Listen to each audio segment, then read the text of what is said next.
আমাদের 5 মিনিট আগে তো বলছিল পার্টিসিপেট করে সব আসলে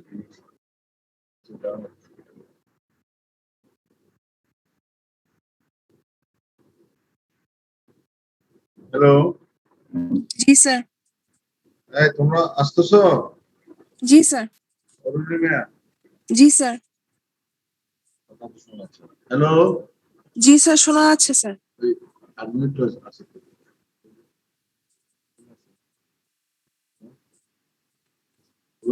স্যার শোনা যাচ্ছে।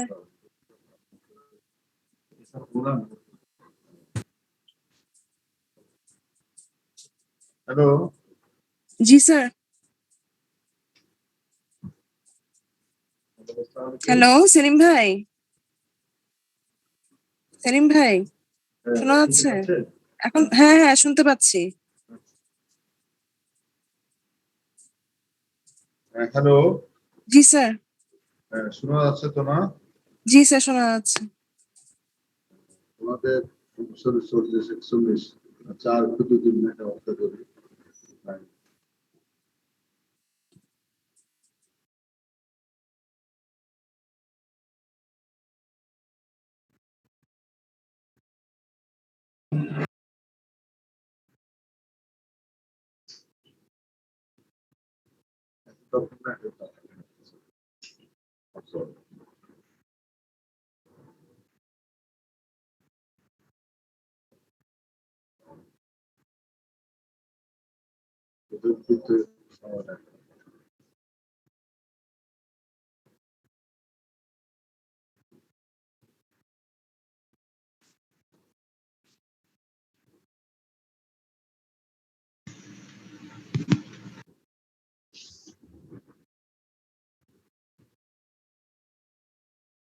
হ্যাঁ তোমরা তাহলে আমরা শুরু করি, বাকিরা যোগ করতে করতে।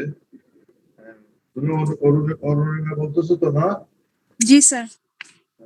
তোমাদের সবাইকে কলেজের পক্ষ থেকে কংগ্রেচুলেশন জানাই। তোমরা সবাই বৃহস্পতিবারের রেজাল্ট পেয়েছো তো না?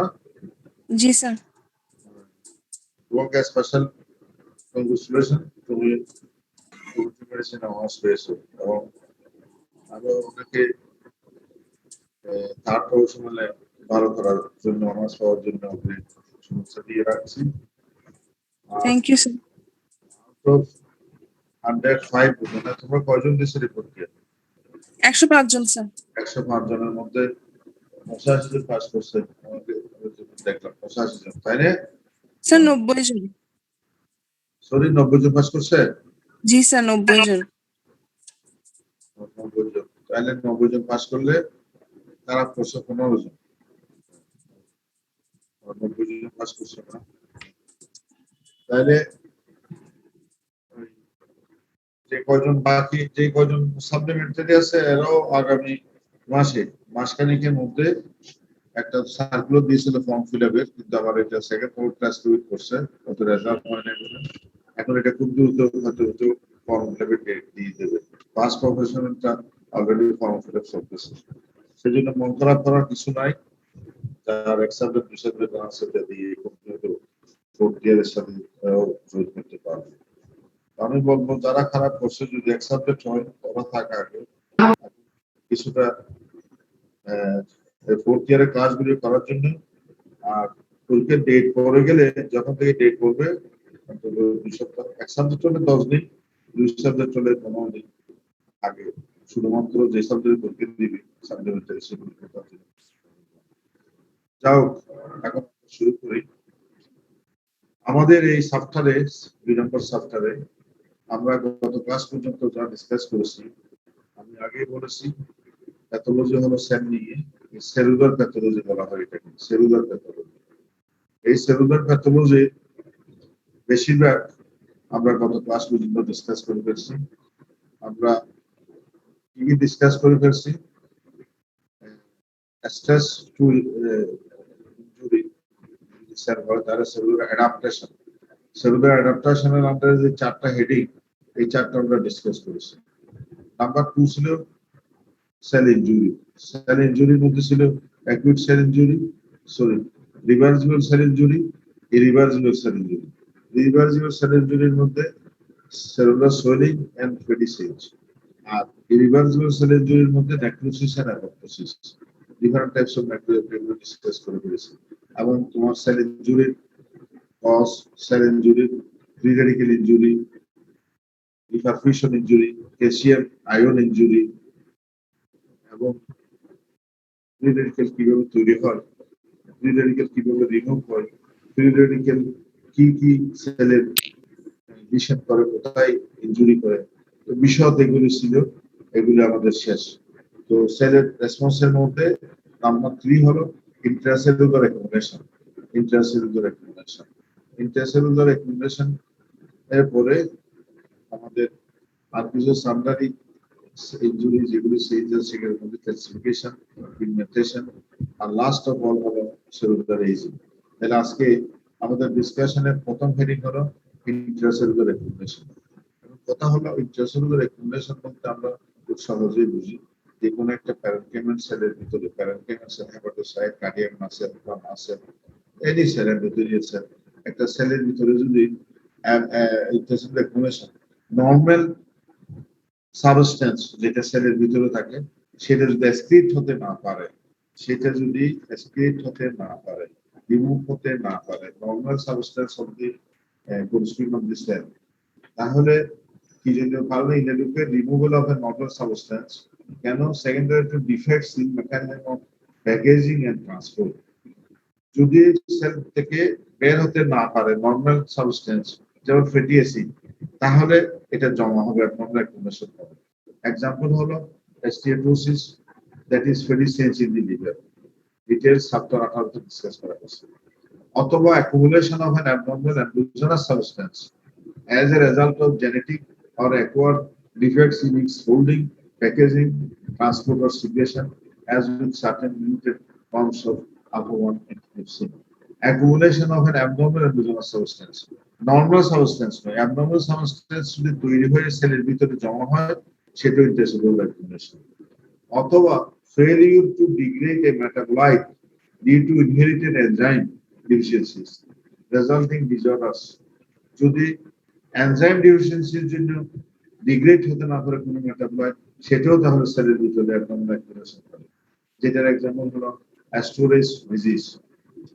নাম্বার 4 মেকানিজম হলো diffusion and accumulation of an abnormal exogenous substance, বাইরে থেকে এক্সোজেনাস একটা সাবস্টেন্স এসে সেলের ভিতরে জমা হবে, when the cell has neither the genetic machinery to degrade the substance nor the ability to transport it to other sites. Accumulation of carbon or silica particles is an example of this type of alteration. তাহলে abnormal accumulation, intercellular accumulation এর মধ্যে normal substance যদি cigarette করতে না পারে, অথবা abnormal substance যদি তোমার তৈরি হয়, অথবা যদি normal substance তোমার এনজাইমেটিক ডাইজেশন হতে না পারে, স্টোরেজ হয়, অথবা বাইরের কোনো এক্সোজেনাস সাবস্টেন্স যদি সেলের ভিতরে জমা হয়, তখন আমার সেলের ভিতরে ইন্টারসেলুলার অ্যাকুমুলেশন হয়। তাহলে কি কি জিনিস, কি কি সাবস্টেন্স সেলের ভিতরে অ্যাবনর্মালি অ্যাকুমুলেট হতে পারে? নাম্বার 1 হলো লিপিড। আমরা বায়োকেমিস্ট্রি নলেজ দিয়ে জানি লিপিডের মধ্যে অনেকগুলি সাব টাইপস আছে, যেমন triglyceride, cholesterol and cholesterol esters, phospholipids, এই গুলি তোমার সেলের ভিতরে, এইসব লিপিড গুলি সেলের ভিতরে জমা হতে পারে। যদি সেলের ভিতরে তোমার ট্রাইগ্লিসারাইড জমা হয়, তাহলে সেটাকে বলা হয় স্টিয়াটোসিস অর ফ্যাটি চেঞ্জ। তাহলে the term steatosis and fatty change specify abnormal accumulation of triglyceride within parenchymal cell. তাহলে কোন কোন parenchymal সেলের জমা হয়? লিভার তো একটা আছেই, heart muscle, heart, skeletal muscle and kidney. এই স্টিয়াটোসিস অর্থাৎ abnormal ট্রাইগ্লিসারাইড সেলের ভিতরে জমা হওয়ার মেইন কারণ হলো বিভিন্ন toxin, protein malnutrition in diabetes mellitus, obesity and anorexia. তাহলে এগুলো হলো আমাদের দেশে মূলত। আর ডেভেলপড নেশন বা কান্ট্রিতে most common cause of significant fatty change in the liver or fatty liver are alcohol abuse and non-alcoholic fatty liver disease, which is often associated with diabetes and obesity. তাহলে alcoholic fatty change, আর একটা non alcoholic fatty change in liver. Non alcoholic fatty চেঞ্জের important হলো দুইটা cause, একটা হলো diabetes mellitus, একটা হলো obesity. আর অ্যালকোহলিকের জন্য অথবা নন অ্যালকোহলিকের জন্য এস্টিটোসিস হতে পারে। তাহলে এটা হলো তোমার steatosis of fatty change. Cholesterol and cholesterol esters. Cholesterol and cholesterol esters গুলি এক্সাম্পল হলো atherosclerosis.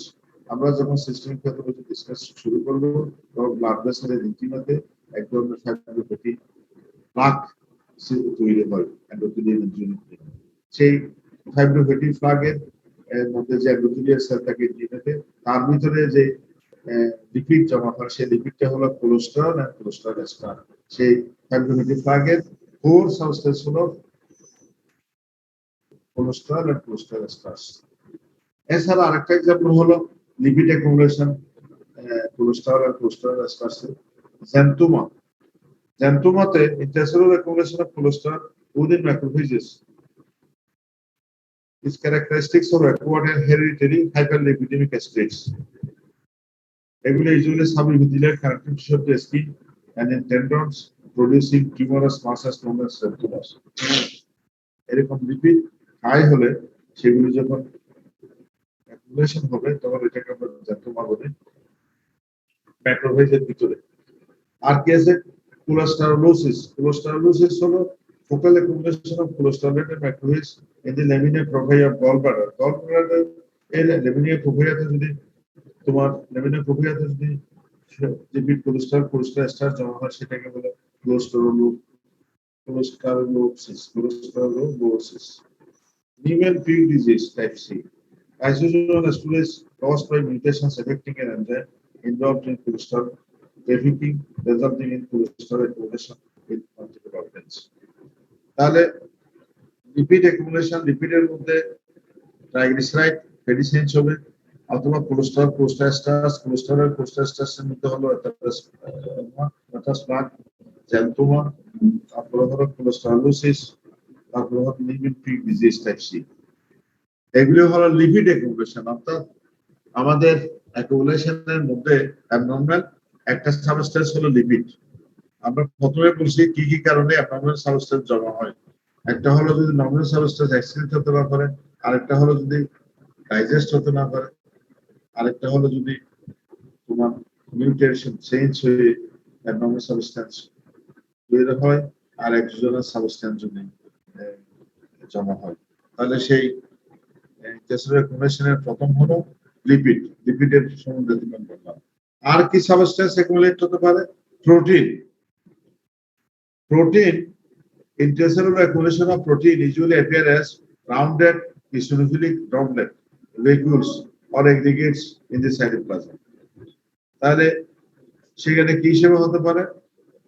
In some disorders such as amyloidosis, abnormal proteins deposit primarily in extracellular space. Excess of protein within the cells have shown to cause morphologically visible accumulation. যেমন reabsorption droplets in proximal renal tubule. Proximal renal tubule যদি protein জমা হয়, অথবা proteins accumulate may be normal secreted protein that are produced in excess amounts as occurs in certain plasma cells engaged in active synthesis of globulin. Defective intracellular transport and secretion of critical proteins যেমন alpha-1 antitrypsin deficiency, mutations in the protein significantly slow folding, resulting in the build-up of partially folded intermediates with aggregates in endoplasmic reticulum of the liver. Accumulation of cytoskeletal proteins. Several types of cytoskeletal proteins, including microtubules, microfilaments, intermediate filaments, keratin filaments, neurofilaments, bimentin. Aggregation of abnormal proteins. যেমন abnormal or misfolded proteins may deposit in tissues and interfere with normal functions. The deposits can be intracellular, extracellular, or both. তাহলে second হলো protein accumulation হতে পারে intracellular আর extracellular. তাহলে কোথায় reabsorption droplets in proximal renal tubule, যেখানে proteinuria হয় সেসব কন্ডিশনে। তারপরে হয় তোমার রাসেল বডি ফর্মেশন, যেখানে excess amounts of protein synthesis হয়। Defective intracellular transport and secretion of critical protein, তারপর accumulation cytoskeletal protein।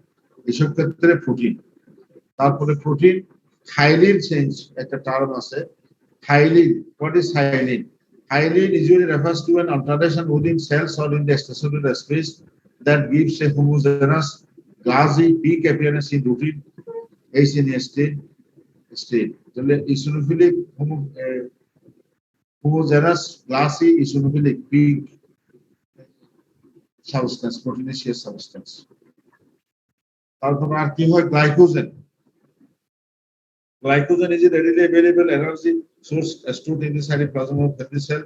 Excessive intercellular deposits of glycogen are seen in proteins with an abnormality in either glucose or glycogen metabolism. তাহলে protein গেল এখন গ্লাইকোজেনও তোমার intercellular accumulation হতে পারে তাহলে glycogen diabetes mellitus is the prime example of disorder of glucose metabolism. In this disease, glycogen is found in renal tubular epithelial cell, in the liver cell, beta cells of the islets of Langerhans, heart muscle cell. তাহলে glycogen হতে পারে তাহলে lipid হতে পারে protein হতে পারে glycogen হতে পারে ইন্টারসেলুলার অ্যাকুমুলেশন আমরা সেল ইনজুরির ইন্টারসেলুলার অ্যাকুমুলেশনের মধ্যে এইগুলি বিভিন্ন এক্সাম্পল বিভিন্ন ডিজিজে কখন কোথায় কোন সেলে হয় এগুলি বলা হলো আমরা প্রথমে লিপিডের কথা বললাম লিপিডের পরে প্রোটিনের কথা বললাম প্রোটিনের পরে গ্লাইকোজেনের কথা বললাম তাহলে এগুলির এক্সাম্পল তোমাদেরকে মনে রাখতে হবে এখন আসো পিগমেন্টস পিগমেন্ট গুলি হলো আমাদের সেলে যেগুলো পিগমেন্ট ডিসকাস করা হয় পিগমেন্ট গুলি হলো কতগুলি কালার সাবস্টেন্স এই colour some of which are normal constituents of cell whereas others are abnormal and accumulate in cells only under special circumstances. তাহলে pigments are color substances. এটা হলো normal constituents of cell অথবা accumulate in the cell in abnormal circumstances. Pigments can be exogenous coming from outside of the body or endogenous synthesized within the body itself. Exogenous pigments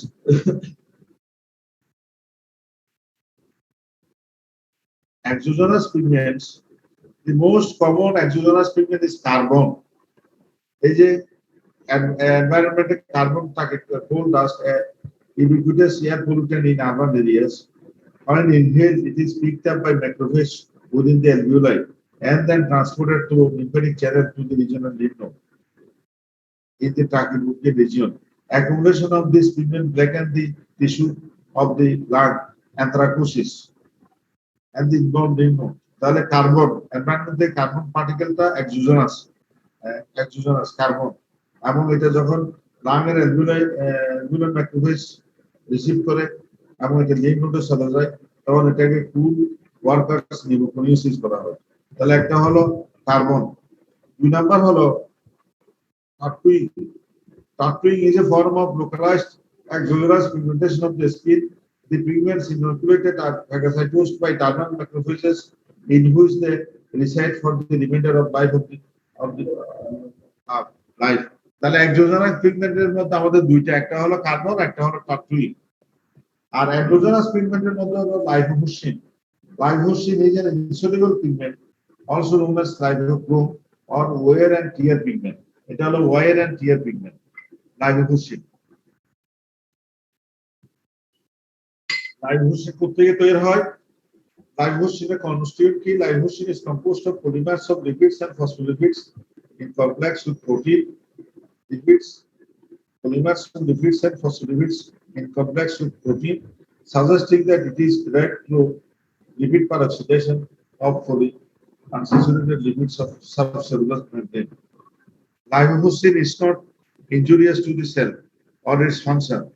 Its importance lies in its being a telltale sign of free radical injury and lipid peroxidation. Fuscus means brown. Lipofuscin means brown lipid. It is a brown lipid. And at tissue section, it appears as yellow brown, finely granular cytoplasmic, often perinucleic pigment. It is seen in cells undergoing slow regressive stage and it particularly prominent in the liver and heart of aging patient or patients with more severe malnutrition and cancer characteristic.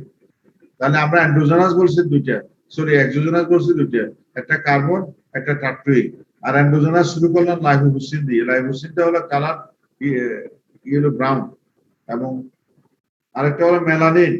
Melanin means black. Androgynous brown black pigment formed when the enzyme thyrosinase catalyzes the oxidation of tyrosine to dihydroxy phenylalanine in melanocyte. Androgynous brown black pigment হলো melanin.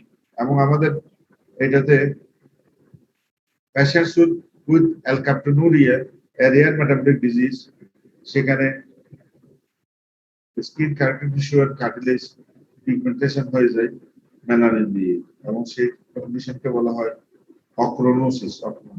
তাহলে অ্যান্ড্রোজেনাসের মধ্যে লাইভোহুসিন, melanin, আর important হলো একটা হিমোসিডেরিন, বিলিবার্ডিন। হিমোসিডেরিন is a hemoglobin derived golden yellow to brown granular or crystalline pigment in one of the major storage sources of iron. তাহলে when there is a local or systemic excess of iron, ferritin forms hemosiderin granules, which are rarely seen in the light microscope.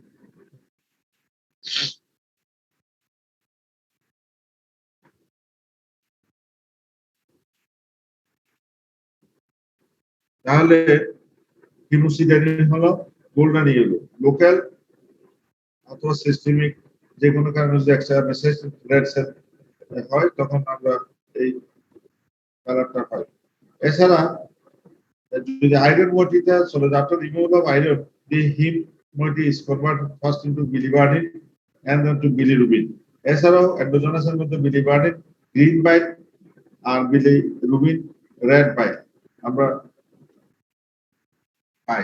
অর্থাৎ তাহলে অ্যান্ড্রোজেনাসের মধ্যে লাইভোহুসিন, melanin, হিমোসিডেরিন, তারপর তোমার বিলিবার্ডিন, দেন bilirubin, এগুলো endogenous pigment. এগুলো হলো colour substance. তাহলে আমরা পিগমেন্টের মধ্যে এক্সোজেনাস, এক্সোমিস হলো বাইরের, বাইরে যে অ্যাবনর্মাল কালার সাবস্টেন্স ঢুকে বডিতে, এটা হলো এক্সোজেনাস, আর বডির ভিতরে যে পিগমেন্ট তৈরি হয় সেটা হলো এন্ডোজেনাস পিগমেন্ট। তাহলে এই গেল তোমার পিগমেন্টস। এখন আমাদের নেক্সট হলো, আচ্ছা কথা কি বোঝা যাচ্ছে? আমি এখন পর্যন্ত যা বললাম সেখানে হলো দুইটা টপিকের মধ্যে এই পর্যন্ত ডিসকাস হয়। একটা হলো ইন্টারসেলুলার অ্যাকুমুলেশন।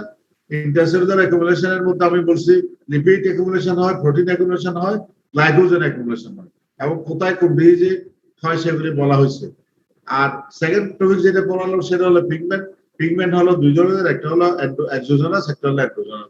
এক্সোজেনাসের হলো কার্বন, আর একটা হলো টার্টুইন। আর এন্ডোজেনাসের মধ্যে একটা হলো তোমার লাইভোহুসিন, তারপর হলো লাইভোহুসিনের পরে হলো মেলানিন, তারপর হিমোসিডেরিন, বিলিবার্ডিন, বিলিরুবিন। এই পর্যন্ত আমরা ডিসকাস করলাম। এখন আমাদের আর টপিকস আছে দুইটা, ওই দুইটা ডিসকাস করলে আমাদের আজকে ডিসকাশনের মাধ্যমে সেকেন্ড চ্যাপ্টার শেষ হয়ে যাবে। সেই দুইটার মধ্যে একটা হলো ক্যালসিফিকেশন, প্যাথোলজিক ক্যালসিফিকেশন। ক্যালসিফিকেশন বলতে প্যাথোলজিক ক্যালসিফিকেশন, আর একটা হলো সেলুলার এজিং। প্যাথোলজিক ক্যালসিফিকেশন, আমরা প্যাথোলজিক একটা ওয়ার্ড যখন দিয়েছি বোঝা যাচ্ছে এটা নর্মাল ক্যালসিফিকেশন হয়। আমাদের বডিতে নর্মাল ক্যালসিফিকেশন হয় কখন? যখন ওসিফিকেশন হয়, কার্টিলেজ যখন বোনের মডিফাইড হয় তখন ওসিফিকেশন হয়, তখন সেটাকে আমরা বলি ফিজিওলজিক ক্যালসিফিকেশন। আর এখন আমরা ডিসকাস করতেছি সেলের রিডিউশন, এটা হলো প্যাথোলজিক ক্যালসিফিকেশন। তাহলে প্যাথোলজিক ক্যালসিফিকেশন বলতে আমরা কি বুঝি? Calcium, iron, magnesium and other trace elements আমাদের বডিতে এমনিও আছে, নরমালি আছে, কিন্তু যখনই সেই calcium, magnesium, trace amount of magnesium এবং আয়রন কোন একটা বডির অ্যাবনর্মাল সাইডে ডিপোজিট হয়, বডিতে অ্যাবনর্মালি ডিপোজিট হয়, নরমালি নর্মাল প্রপোর্শনে আছে, কিন্তু যদি অ্যাবনর্মাল প্রপোর্শনে বডির কোথাও এক্সেস অ্যাকুমুলেশন হয়, pathologic calcification is the abnormal tissue deposition. Abnormal tissue deposition of calcium salts together with smaller amounts of iron, magnesium, and other minerals. তাহলে ক্যালসিয়াম, আয়রন আয়রন, ম্যাগনেসিয়াম এগুলি যদি বডির কোথাও অ্যাবনর্মাল অ্যাকুমুলেশন হয় তখন আমরা সেটাকে বলবো প্যাথোলজিক ক্যালসিফিকেশন। আমি আগেই বলেছি ফিজিওলজিক ক্যালসিফিকেশন আছে। ফিজিওলজিক ক্যালসিফিকেশনের এক্সাম্পল হলো বোন ওসিফিকেশন। আর প্যাথোলজিক ক্যালসিফিকেশন হলো যখন abnormal deposition of calcium ion along with iron, magnesium বডির টিস্যুতে ডিপোজিট হয় তখন এটাকে আমরা বলি pathologic calcification. Pathologic calcification two types, একটা হলো ডিস্ট্রফিক ক্যালসিফিকেশন আর একটা হলো metastatic calcification. When deposition occurs locally in dying tissue, it is known as dystrophic calcification. কোন একটা ডাইং অর ডেড টিস্যুতে যদি ডিপোজিট হয় তখন এটাকে বলা হয় ডিস্ট্রফিক ক্যালসিফিকেশন। আর এখানে normal serum levels of calcium থাকবে in the absence of derangement in calcium metabolism. Calcium metabolism is কোনো derangement হবে না। আর other side, in contrast, the deposition of calcium salts in otherwise normal tissue is known as metastatic calcification. একটা normal টিস্যুতে যখন calcium deposit হয় তখন সেটাকে বলি মেটাস্টাটিক calcification. এবং এখানে অলমোস্ট অলওয়েজ রেজাল্টস ফ্রম হাইপারক্যালসিমিয়া। হাইপারক্যালসিমিয়া এখানে হাইপারক্যালসিমিয়া থাকে, ক্যালসিয়াম লেভেল নর্মাল থাকে। এখানে ক্যালসিয়াম লেভেল বেড়ে যায় বলে, ব্লাডে ক্যালসিয়াম লেভেল বেড়ে যায় বলে নর্মাল টিস্যুতে ডিপোজিট হয়। আর ডিস্ট্রফিক ক্যালসিফিকেশনে ক্যালসিয়াম লেভেল সেরকম নর্মাল থাকে কিন্তু টিস্যু ডেড অর ডাইং বলে সেসব জায়গায় গিয়ে ডিপোজিট হয়। আর মেটাস্টাটিকে লেভেল হাই, নর্মাল টিস্যুতে ডিপোজিট হয়। Secondary to some disturbance in calcium metabolism, এবং সেখানে ক্যালসিয়াম মেটাবলিজম ডিস্টার্ব থাকে, কিন্তু ডিস্টার্ব ক্যালসিয়ামের ক্যালসিয়াম মেটাবলিজমের ডিস্টার্ব থাকে না। এখন আসো ডিস্ট্রফিক ক্যালসিফিকেশনের example. Dystrophic calcification is encountered in areas of necrosis. আমরা যে নেক্রোসিস ডিসকাস করছি সেখানে, যেখানে যেমন coagulative necrosis, caseation necrosis, liquefactive type of necrosis, enzymatic fat necrosis. তাহলে এইসব নেক্রোসিস যেখানে আছে সেখানে ক্যালসিফিকেশন হবে। নেক্রোসিস হলো একটা dead tissue or dying tissue, সেখানে নর্মাল লেভেল অফ ক্যালসিয়াম থাকা সত্ত্বেও calcium along with trace amounts of iron and magnesium deposit হয় তখন সেটাকে বলে ডিস্ট্রফিক ক্যালসিফিকেশন। এছাড়া আর কোথায় হতে পারে? আর হতে পারে অ্যাথেরোমাস ইন অ্যাথেরোস্ক্লেরোসিস, ওই যে ইন্টিমেতে অ্যাথেরোমাটাস প্লাক ফর্মেশন হয় সেখানে হতে পারে। আর কোথায় হতে পারে? Damaged heart valve. Heart valve যদি ড্যামেজ থাকে সেই ড্যামেজড হার্ট ভালভের মধ্যে ডিপোজিট হতে পারে। আর কোথায় হতে পারে? এইগুলিতে তো ডেড অর ডাইং টিস্যু, তারপরে হার্ট ভালভ, তারপরে অ্যাথেরোমাটাস প্লাক, এইগুলি। এবং এই যে ক্যালসিয়াম ডিপোজিট হয় সেটা গ্রসলি দেখলে আমরা কিরকম দেখবো? এই ক্যালসিয়াম সল্টগুলি দেখতে ম্যাক্রোস্কোপিক্যালি as fine white granule or clump, often felt as gritty sensation. R tuberculous lymph node যদি ক্যালসিয়াম ডিপোজিট হয় ভার্চুয়ালি একটা স্টোনের মতো ফর্মেশন হয়ে যায়। তাহলে আর তোমার আমরা যদি এই সেট স্টেট করি তখন আমরা এখানে দেখতে পাবো একটা ব্যাসোফিলিক অ্যামরফাস গ্রানুলার সাবস্টেন্স, এবং এগুলি টেসেলুলার বা এক্সট্রাসেলুলার গ্রুপ কিছু থাকতে পারে। স্যামুয়া বডি বিভিন্ন কন্ডিশনে দেখা যায়। এখন এটা created laminated configuration called psammoma body resembles to grain of sand. এটা আমরা অ্যাসবেস্টোসিসে দেখি, ক্যালসিয়াম আয়রন সল্ট অ্যাসবেস্টোসিস না, এবং এটা আমরা একটা ক্যান্সার কন্ডিশনে দেখি যেমন মেমিলারি কার্সিনোমা অফ থাইরয়েড। এটা একটা এক্সাম্পল অফ ডিস্ট্রফিক ক্যালসিফিকেশন। আর মেটাস্টাটিক ক্যালসিফিকেশন আমি আগেই বলছি, যেখানে ক্যালসিয়াম লেভেল হাই থাকে, ক্যালসিয়াম মেটাবলিজম ডিস্টারবেন্স থাকে। এটা হলো occurring normal tissue wherever there is hypercalcemia. Hypercalcemia accentuates dystrophic calcification. There are four principal causes of hypercalcemia. Hypercalcemia কারণ হলো এখানে metastatic calcification, increased secretion of parathyroid hormone, with subsequent bone resorption as in hyperparathyroidism due to parathyroid tumors. The resorption of bone tissue secondary to primary tumors of bone marrow, multiple myeloma, leukemia, diffuse calcification metastasis, breast cancer.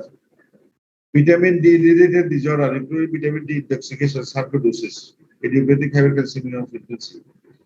Renal failure, which causes retention of phosphate leading to secondary hyperparathyroidism. তাহলে এইগুলিতে এই তোমার metastatic hypercalcemia, metastatic hypercalcemia হলে metastatic hypercalcemia classification হলে metastatic hypercalcemia হয় এবং hypercalcemia cause আমরা বললাম একটা হলো যদি প্যারাথাইরয়েড হরমোন এক্সেস লিবারেট করে যেমন প্যারাথাইরয়েড হিউম্যানের মধ্যে প্যারাথর্মোন সিক্রেট করে অথবা যদি বোন রিজর্পশন অফ বোন টিস্যু হয় কোনো মেটাস্টাসিসের জন্য 3 নম্বর যদি ভিটামিন ডি ডিজিটেড ডিসঅর্ডার হয় detoxification, sarcoidosis, অথবা যদি ল্যামিন ফেলিওর হয়। The metastatic calcification occur widely throughout the body, principally affects the interstitial tissues of the gastric mucosa, kidneys, lung, systemic arteries, and abdominal veins. এইসব জায়গায় metastatic calcification. তাহলে last of all আমাদের হলো cellular ageing. Cellular ageing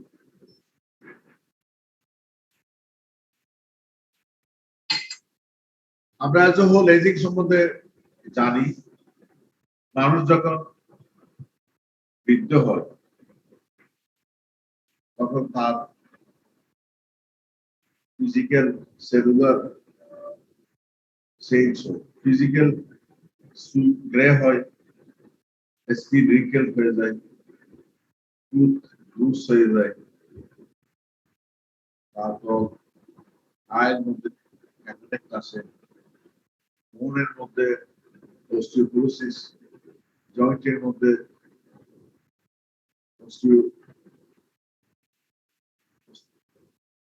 osteoporotic change হয়,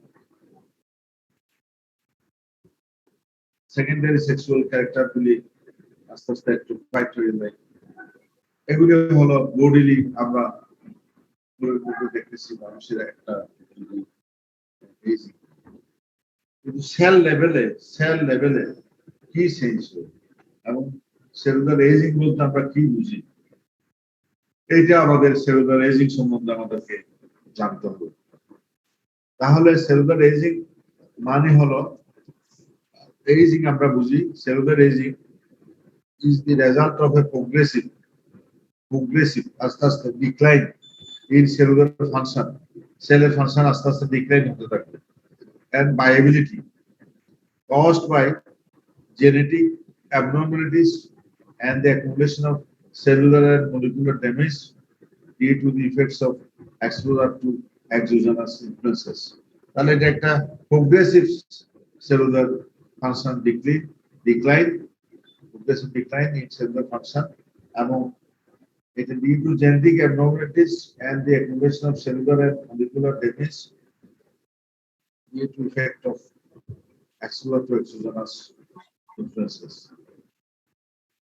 বিভিন্ন study করে দেখা গেছে যখনই আসলে এজিং হচ্ছে এই যে limited number of gene and genetic anomalies এবং এগুলি দেখা যায় যে কিছু intrinsic and other environmental induced factor আছে যেমন ডিএনএ ড্যামেজ, যতই সেলে রেজিং হয় তখন ডিএনএ ড্যামেজ হতে থাকে। ডিএনএ ড্যামেজ কিভাবে হয়? সেলের এক্সপোজ হতে থাকবে বিভিন্ন কার্সিনোজেনিক সাবস্টেন্স এবং সেলের মধ্যে তোমার রিঅ্যাক্টিভ অক্সিজেন স্পিসিস তৈরি হয়। সেই রিঅ্যাক্টিভ অক্সিজেন স্পিসিসের কাজ হলো ডিএনএ কে ড্যামেজ করা। ডিএনএ কে ড্যামেজ করলে ডিএনএ ড্যামেজ রিপেয়ার হতে পারে না, তখন সেলের একটা মিউটেশন হয়। সেলের মিউটেশন হলে সেল এজিং মিউটেশন হলে সেলের এজিং চেঞ্জ হয়ে সেলের এজিং হয়।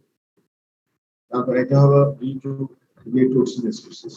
আর সেলুলার সেনেসেন্স হয় আরেকটা থিওরি, সেটা হলো telomere shortening theory. Telomere shortening theory বলতেছে সেল যতই বয়স বাড়বে ততই আস্তে আস্তে তার টেলোমিয়ার শর্ট হতে থাকবে। One mechanism of replicative senescence involves progressive shortening of telomere, which ultimately results in cell cycle arrest.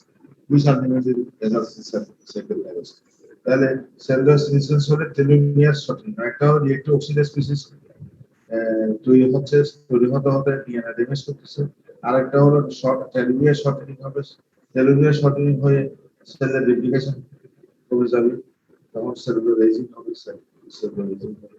আর একটা হলো defective protein homeostasis. Defective protein homeostasis মানে প্রোটিন যেগুলো ক্রিয়েট হবে সেগুলো প্রোটিন ড্যামেজ প্রোটিন ক্রিয়েট হবে, cellular function, cellular raising. Cellular raising হতে আমরা বুঝি প্রোগ্রেসিভ সেলুলার ফাংশন ডিক্লাইন করা, তার কাজ, সেলের যে নর্মাল কাজ, সেই কাজগুলি রেজুলি ডিক্লাইন হয়ে যায় এবং সে আস্তে আস্তে তার জেনেটিক মিউটেশনের জন্য, জেনেটিক চেঞ্জের জন্য accumulation of cellular and molecular damage due to defects of exposure to exogenous influences. তাহলে এবং সেখানের মধ্যে একটা হলো যে একটু অক্সিজেন স্পিসিস জুরি থেকে রেজুয়ালি সেলের এজিং হচ্ছে, সেল ডেথের দিকে যাচ্ছে। আরেকটা হলো টেলোমিয়ার শর্টেনিং, টেলোমিয়ার শর্টেনিং জন্য ডিএনএ রিপেয়ার হতে পারে না, আলটিমেটলি প্রোটিন হোমিওস্টেসিস ডেথের দিকে সেলের এজিং এসেন্সগুলি সেলের আসে এবং সেল ডেথের দিকে যায়। আমরা যদিও টপিক গুলি কম, আমরা খুব তাড়াতাড়ি ডিসকাস করে ফেলছি। একদম রিসেন্ট এভরি পরীক্ষাতে তোমাদের এই সেলুলার ইনজুরি বা সেল প্যাথোলজি, সেলুলার প্যাথোলজি থেকে প্রশ্ন রিটেন এবং বাইরেটা আসবে। কারণ হলো প্যাথোলজি বুঝতে গেলে সেল ইনজুরি বুঝতে হবে, প্যাথোলজি বুঝতে গেলে সেলুলার প্যাথোলজি বা সেলুলার ইনজুরি এটা লাগবেই। সেলুলার প্যাথোলজি এগুলি রিটেন বাইরে দুটাতেই কভার করে। এই সেলুলার এজিং এই বিভিন্ন থিওরি এগুলি যারা একটু ভালো ব্যবহার করতে চায় তাদেরকে জিজ্ঞেস করা, ওরা দি থিওরিস রিগার্ডিং সেলুলার এজিং এবং তোমাদেরকে একটু অক্সিজেন স্পিসিস জুরি প্লাস টেলোমিয়ার শর্টেনিং। আর ক্যালসিফিকেশন, এডিশন এভরি স্টুডেন্টকে জিজ্ঞাসা প্যাথোলজি ক্যালসিফিকেশন এগুলি নয়, এগুলিতে যদি কনফিউশন করে এই হিস্টোরিক ক্যালসিফিকেশন কি, মেটাস্টেটিক ক্যালসিফিকেশন কি, দুটার মধ্যে পার্থক্য কি, এবং এক্সাম্পল দাও, এগুলোতে যদি কেউ কনফিউশন করে তাহলে ফার্স্ট মিনিট প্রশ্ন এসে দাঁড়ায়। পিগমেন্টস এটা জানার জন্য, এটা ইনফরমেশন করে অনেক সময় শর্ট করতে হবে।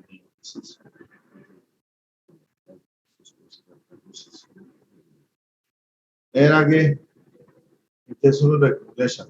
হ্যাঁ, এখানে যে ফ্যাটি চেঞ্জ, ফ্যাটি চেঞ্জ যেখানে লিভারের কি চেঞ্জ হয়, ফ্যাটি চেঞ্জ করতে দরকার হবে, এগুলি মোটামুটি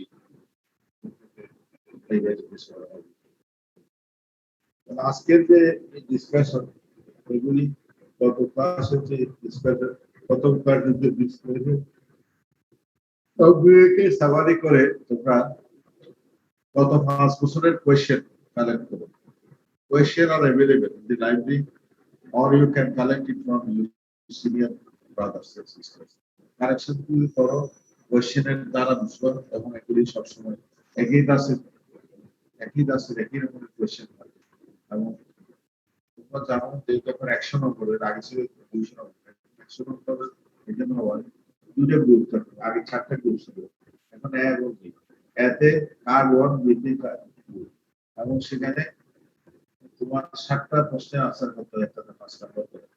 এই 7টার মধ্যে ছোট ছোট করে এক একটা প্রশ্ন, যেখানে 5 নাম্বার সেখানে 1-1.5 করে 3টা প্রশ্ন আনসার করতে। তার মানে তোমাদেরকে এই কোশ্চেন সলভ করে নিজেদেরকে এই বই এগুলো পড়তে হবে। তোমরা নোটবই করবে পরে, কিন্তু এখন করতে হবে তোমাদেরকে টেক্সট নোটবই করে এখন মাথা খারাপ করবে না। শর্টকাট যেকোনো কিছু চিরস্থায়ী নয়। তুমি যে কোনো কিছু অর্জন করো শর্টকাট, এটা চিরস্থায়ী হবে না। তুমি যদি স্ট্রাগলের পরে কিছু পাও, তুমি যদি একটা চ্যাপ্টার থেকে 10 বার পরে কিছু একটা থেকে রিসার্চ বের করতে পারো, এটাই তোমার মনে থাকবে। কিন্তু তুমি যদি আধা ঘন্টা পরে আজকের আমার ক্লাসে যদি শিখে পারো, এটাই হয়তো এটা মনে করা যাবে, কিন্তু আলটিমেটলি মনে থাকবে। তো অনেক সময় আছে, কিন্তু আমার প্রত্যেক শনিবারে ক্লাসটা এর মধ্যে আবার মিটিং সিটিং করে, তো আজকে এখানে আমরা শেষ করতেছি। তার মানে আমরা 68 পেজ পর্যন্ত কমপ্লিট করেছি। মঙ্গলবারে তোমাদের ক্লাসটা হলো ম্যাডামের সাথে 11:30টায়, তাই না? জি স্যার। তো সকাল 9টা থেকে 10টা কি কোনো ক্লাস আছে? না স্যার। হ্যাঁ, না স্যার, কোনো ক্লাস নেই। ক্লাস না থাকলে আমার জন্য সুযোগ টাইম হলো 9টা থেকে 10টা। মানে জি স্যার। মাঝে মাঝামাঝি সময়ের মধ্যে অনেকগুলি মিটিং সিটিং এর মানুষের সাক্ষাৎকার সই ডিসিশন নিতে হয়, কারণ আমার ক্লাসটা হবে মঙ্গলবার 9টা থেকে 10টা। ঠিক আছে? জি আমরা স্যার। নতুন সপ্তাহ যাবো এবং এখন তো বেসারি আমাদের বসছি মানে এই যে আমি আগেই অন্তত জেনারেল প্যাথোলজি শেষ করে দিতে চাই।